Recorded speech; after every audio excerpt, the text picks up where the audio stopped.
नमस्कार दोस्तों, मैं दीपक कुमार। दोस्तों, हमारे यूपी बिहार में कल से छठ महापर्व का शुरुआत हो चुका है। आज खरना का दिन है। आज छठ पूजा का सबसे महत्वपूर्ण दिन है।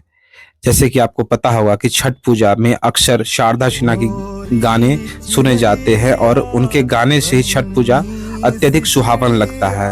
लेकिन इसी बीच शारदा सिन्हा की मृत्यु की खबर आ चुकी है, जो कि बड़ा ही हृदय विदारक है। शारदा सिन्हा एक भारतीय लोक गायिका है जिनका जन्म 1 अक्टूबर 1952 को बिहार के समस्तीपुर जिले में हुआ था। उन्होंने अपने जीवन में अनेकों संघर्ष का सामना किया और बिहार व उत्तर प्रदेश भारत की लोक गायिका में अपनी खास पहचान बनाई। शारदा सिन्हा का जीवन संगीत के प्रति उनकी गहरी लगन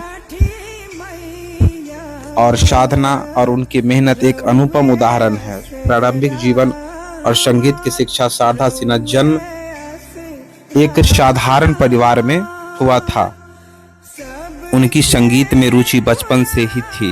उन्होंने पटना विश्वविद्यालय से संगीत में अपनी उच्च शिक्षा प्राप्त की और आगे चलकर बनारस विश्वविद्यालय में भी संगीत की शिक्षा ली। उनके परिवार ने उनके संगीत करियर में उन्हें हर संभव सहयोग किया, जिससे उन्होंने अपने सपने को साकार किया।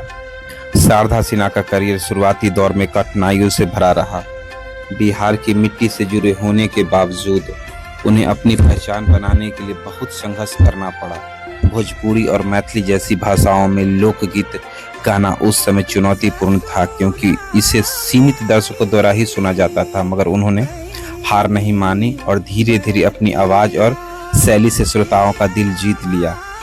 उनका पहला गाना दरभंगा से दरोगा बाबू लोगों में बेहद लोकप्रिय हुआ और इसके बाद उन्हें पीछे मुड़कर नहीं देखा। शारदा सिन्हा ने छठ पूजा के गीतों से लेकर विवाह और अन्य लोक संस्कारों के गीतों तक हर प्रकार के पारंपरिक गीत गाए और उन्हें एक नए स्तर पर पहुंचाया।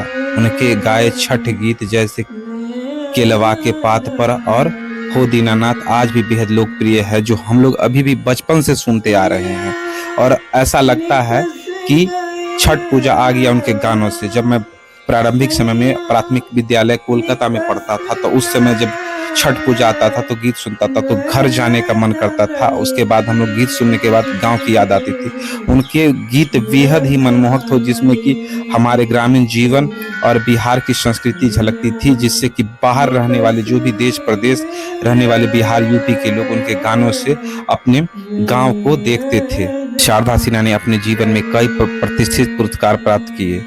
2018 में उन्हें पद्म भूषण पुरस्कार से सम्मानित किया गया, जो भारतीय लोक संगीत में उनके योगदान की उच्चतम मान्यता भी थी। इसके अलावा उन्हें बिहार राज्य पुरस्कार, संगीत नाटक अकादमी पुरस्कार और कई अन्य पुरस्कार मिले। शारदा सिन्हा ने अपने करियर में कई चुनौतियों का सामना किया। हिंदी और भोजपुरी सिनेमा में भी लोक संगीत को प्रमुखता देना उनके लिए कठिन कार्य था, क्योंकि सिनेमा में पॉपुलर म्यूजिक का प्रभाव ज़्यादा था। बावजूद इसके उन्होंने लोक संगीत को अपनी विशेष शैली प्रस्तुत किया और उसे एक नया आयाम दिया।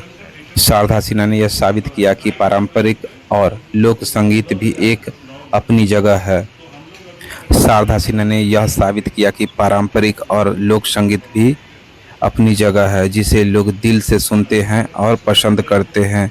उनका जीवन संघर्ष और मेहनत आत्मविश्वास का प्रतीक है। शारदा सिन्हा ने लोक संगीत को भारतीय संस्कृति का अभिन्न हिस्सा बना दिया और अपनी कला के माध्यम से लोक संगीत को अमर कर दिया।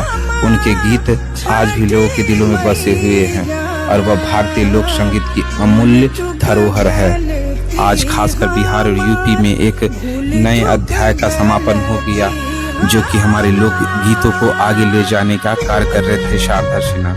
बड़े दुख के साथ कहना पड़ रहा है कि भोजपुरी इंडस्ट्री नग्न और अश्लीलता को परोसती है।